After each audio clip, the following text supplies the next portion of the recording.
au rendez-vous. Donc d'abord, c'était la mission de Jarius. Un papa qui m'appelle, il dit, ma fille est cruellement malade, viens, impose les mains. En partant, et la femme qui avait le temps est trônée sur la route de la bénédiction. Quand tu vois quelqu'un à l'église, suis-la, frère, soeur. Si tu appelles quelqu'un, tu as raison que tu appelles qu'on veut te chercher. C'est la route de la bénédiction. Quand tu appelles que là-bas au béni, ne reste pas à la maison. Il dit à quelqu'un, c'est le jour de bénédiction. Ah, tu seras béni ce matin. Ok. Donc, en allant guérir la fille de Jarius, la femme samaritaine s'est interposée. Après avoir été guérie, et puis ils ont continué la route. Il arrive dans la maison de Jarius. Il fait sortir tout le monde. Et il appelle seulement l'apôtre Jean, l'apôtre Jacques et Pierre. Et l'enfant était resté devant les trois. C'est lui qui avait un caractère bizarre. C'est lui qui peut-être qui parlait méchamment. C'est lui pour qu'il vienne à l'église. Il fallait que Gilles intercède. Il fallait pour le de Gilles de Roger. Viens à l'église. Donc, la route est longue. Peu importe la situation. Si tu traînes le pied, sûrement un jour tu vas rencontrer ton Seigneur. Ok. Je disais à la transformation dans Matthieu 17. Donc, il est pris à part aussi. Il prend Jean, Jacques et Pierre à part. C'était à la montagne de circulation. Demander la suite au papa Gary. C'était une grande montagne. On est monté jusqu'en haut, trop grande. Et de là, je lui ai dit, attendez-moi là. Et il est parti prier. Tout en priant, la gloire de Dieu. La nuée couvrit le Seigneur. Et du coup, on voit Moïse et Élie apparaître. Jésus priait, on voit la gloire de Dieu remplir Jésus. Du coup, il y a deux personnes qui l'assistaient, Moïse et Élie. Et puis, les apôtres disent, puisque vous êtes trois maintenant, il y a Moïse et Élie et toi, nous allons former trois tentes. Je me suis posé la question, un jour, comment Pierre et Jean ont su que c'était Moïse et Élie? Ils n'ont jamais vu. Ils n'avaient pas d'internet, ils n'avaient pas de photos, ils n'avaient pas quoi que ce soit. C'est des gens qui ont vécu 4000 enfants. Mais ils le voient avec apparaît dans Jésus, avec Jésus, il dit, oh, il y a Moïse et Élie. Comment est-ce qu'ils ont su qu'il y avait Moïse et Élie? Le Saint-Esprit. Il a pris l'Esprit de Dieu. La révélation du Saint-Esprit. Ok. Pardon, la révélation. Donc, à la restauration. Donc, à la résurrection. C'est un peu l'image de ce que nous serons. À la résurrection, donc, j'ai déjà parlé, on nous enlèvera les mauvais souvenirs. À la résurrection, ceux qui seront restaurés au renouvellement. Les mauvais souvenirs, il n'y en aura plus. On ne dira pas, Roger, tu m'as jeté un jour, ça n'existera plus. Un jour, tu n'as pas voulu me prendre d'enfant, il n'y en aura plus. Donc, on sera déjà restaurés. Pourquoi particulièrement Élie et Moïse? C'est des gens, ils n'ont pas connu les torts aussi. Hein. On ne les a pas enterrés. On ne les a pas enterrés. Élie est parti comme ça. Et Moïse s'est séparé avec le peuple. Il s'est séparé comme ça. On nous dit seulement que dans l'au-delà, les diables s'éteignaient pour réclamer le corps. Mais on n'a pas vu la tombe de Moïse. Et sachez qu'un jour, nous serons restaurés de la même manière. Faites confiance, frères. C'est un temps seulement que nous passons. Nous passons un temps sur la terre, c'est un transit. Mais c'est une expérience de la résurrection. Et ceux qui sont morts en Christ, nous qui croyons en Christ, frères, peu importe ce que tu es aujourd'hui, que tu sois l'homme, je ne sais pas, moi j'ai suivi les formations et Chinois qui a gagné beaucoup de millions. Et ma fille m'appelle, je vois les Juifs qui gouvernent le Congo. Peu importe ces Juifs qui ont beaucoup d'argent, qui écrasent l'économie congolaise. Mais quand j'ai Jésus, c'est le merveilleux cadeau que je peux avoir sur la terre. C'est le plus beau cadeau, frère. À la résurrection, au renouvellement, frère. Je fais confiance au renouvellement de toutes choses. Pierre et Jean ont vu Moïse. Ils ont vu Élie. Je suis convaincu que moi aussi un jour viendra, nous serons restaurés. Alléluia. Acclamez le Seigneur. Et pas n'importe qui Jean aime le Seigneur. C'est lui, il a fait part à Gethsemane. Pendant que le Seigneur priait à Gethsemane, il souffrait à l'agonie parce que son temps de mourir est venu. C'est toujours Pierre, Jean et Jacques à côté. Aime l'Église, aime les choses de Dieu. C'est là où Dieu lui disait, mais je voulais ne faut pas prier avec moi une heure. Même à l'agonie, Jean était là. Et l'apôtre que je lui aime années de plus. Je disais tout à l'heure que, vu son passé, il n'était pas comme il est aujourd'hui. Je disais, tu es sur la route. Peu importe ce que tu es aujourd'hui, j'aimerais que tu racontes Jésus. Enfin, le message, c'est la raconte de cette femme samaritaine avec Jésus. Mais dis ces choses, c'est pour te préparer à la rencontre avec le roi des rois, les seigneurs des seigneurs. Je te prépare déjà. Des bonnes choses attendent ce matin. Fais confiance que Dieu peut te restaurer. Il peut te renouveler.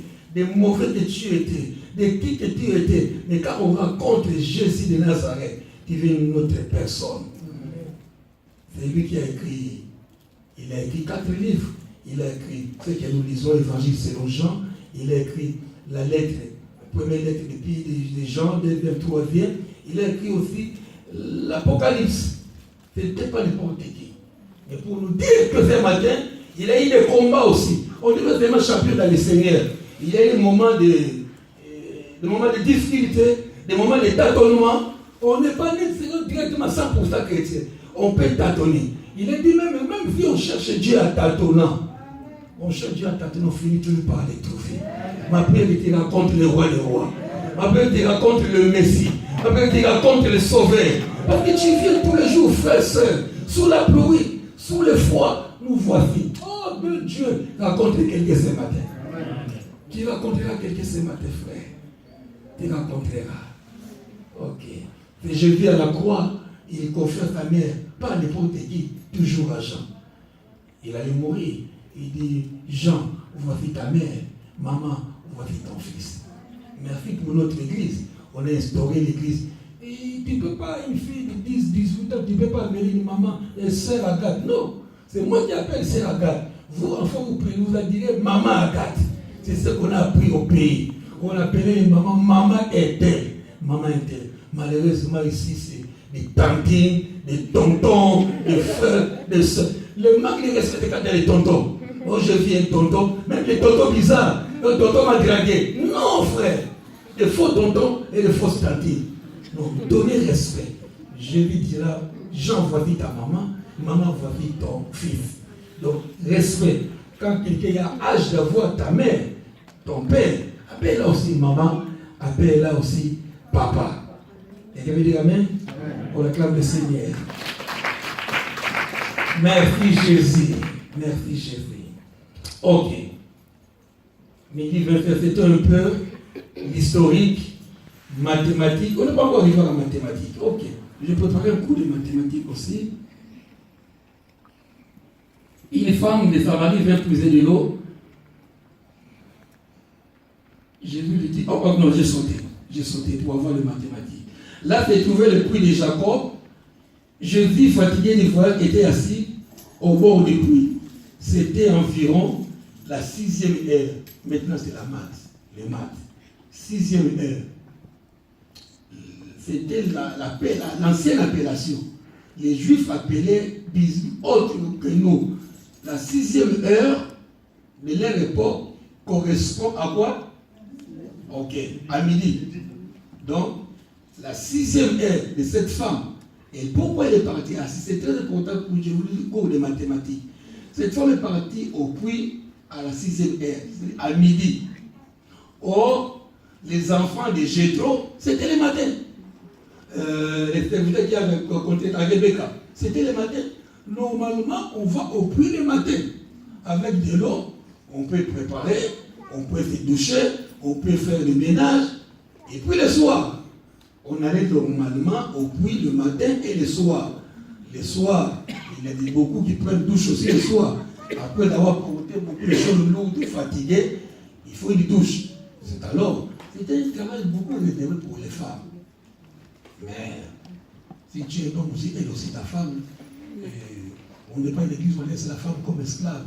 Quand tu es assis là-bas, regardant la télé, et puis la femme. Non. On partage les tâches. On partage les tâches. Donc, soit cet homme qui peut aider sa femme. Ok. Donc, je disais, c'est souvent les femmes, le matin ou le soir. Mais ici, bizarrement, cette femme est partie au puits à midi. Il a une raison. Je dis midi, et puis pour compter même les heures, j'ai préparé même des calculs. Jésus était crucifié à la 9e heure. C'est-à-dire, Jésus était crucifié à la même heure que cette, à la 6e heure, jusqu'à la 9e heure. La Bible dit qu'il y avait les ténèbres. Donc, de midi à 15 heures, la nuit est tombée. Quand Jésus a dit, Père, entre tes mains, je remets mon esprit. Avant cela, il a dit, il a prié comme il a parlé comme les gens prient. Ah, il appelle Élie. Non, il a prié en langue et puis il dit, Père, entre tes mains, je remets mon esprit. De 6h à 9h de leur repos, qui correspondent de midi à 15h d'aujourd'hui, la Bible dit la nuit est tombée. Pour nous dire ce matin que celui qui est venu rencontrer n'est pas n'importe qui, frère. À sa mort, la nuit est descendue, non pas à 18h, mais à midi et à 15h. Oh, que tu rencontres cet homme. Il n'est pas n'importe qui. Il est ton sauveur, si tu le veux. Il est le Messie. Il est Christ. C'est titre de personne. On attendait Christ. Cette femme a dit, mais c'était titre qu'on attendait. On a parlé de Moïse. On a parlé d'Élie. On a parlé de tous ces prophètes. Mais personne n'a osé prendre le titre de Christ. Il le savait. Ce n'est pas Jésus qui a enseigné cette femme de Christ. C'est lui, c'est reste le Christ. Ils étaient assidus à la prière. Ils attendaient le Seigneur. Laisse-moi te dire, frère, avec des larmes, avec des transpirations, que tu es dans le bon endroit, frère. Laisse-moi te dire, je peux même m'humilier, me genouiller, que ton Dieu est vivant. Amen. Tu es seulement dans les parcours, frère. Même si tu tardes, tu les rencontreras. Mais il l'a rencontré, il est resté le même. Il s'appelle Yoshua Mashiach. Celui qui essuie les larmes, celui qui donne de l'eau vive. Ce matin, nous sortons comme nous sommes en train.